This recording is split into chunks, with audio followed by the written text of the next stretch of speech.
Durante siglos la información no estuvo al alcance de todos. Hoy parece algo normal. Buscamos, leemos y compartimos casi sin pensar en el proceso. Pero durante gran parte de la historia el acceso fue limitado. El conocimiento existía, pero moverlo era complejo. En la Edad Media un libro podía tardar años en copiarse. Los monasterios controlaban la reproducción. El saber era poder, y el poder estaba concentrado.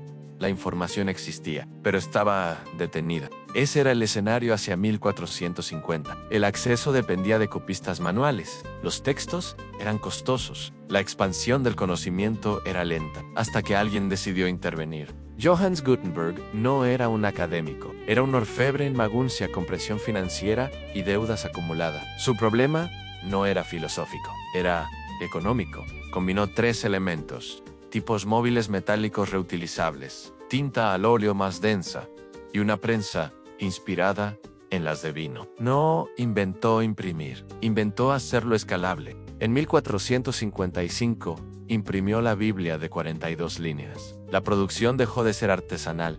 El conocimiento empezó a multiplicarse, pero multiplicar no era lo mismo que mover. Imprimir resolvió el acceso, pero el mundo seguía viajando a la velocidad de caballos.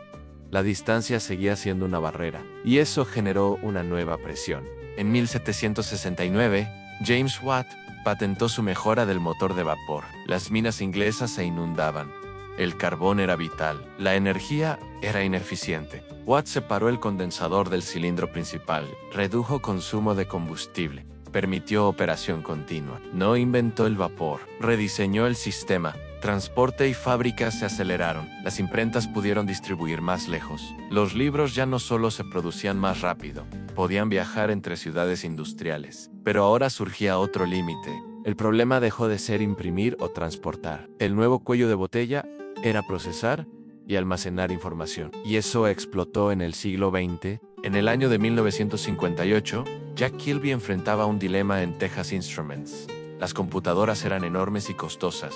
Dependían de múltiples componentes soldados a mano. Integró varios circuitos en una sola pieza de silicio. Robert Noyce perfeccionó el proceso poco después. La miniaturización cambió la escala. La computación dejó de ocupar salas completas. Se redujo tamaño y costo. La información pudo almacenarse y procesarse de forma personal, pero seguía desconectada. Tener datos no era suficiente, había que conectarlos. Y en plena Guerra Fría, esa necesidad se volvió estratégica. En 1969 nació ARPANET con objetivo militar, crear una red resistente ante ataques. Pero el verdadero quiebre ocurrió después. En 1983 se estandarizó el protocolo TCP/IP. Vinton Cerf y Robert Kahn decidieron que redes distintas hablaran un mismo lenguaje.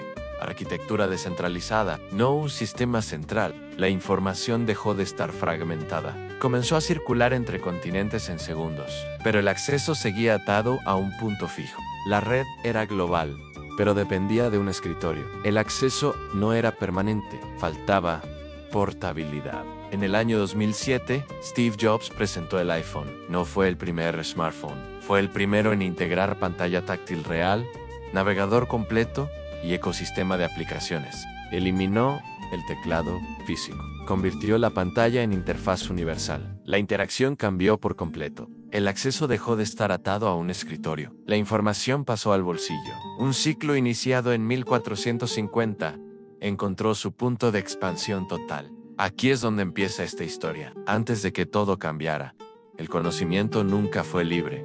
Tuvo que ser liberado. Cada invento rompió una barrera concreta. Producción, transporte, escala, conexión, movilidad. No fue evolución automática. Fue decisión bajo presión. Y cuando entiendes eso, el presente deja de parecer inevitable.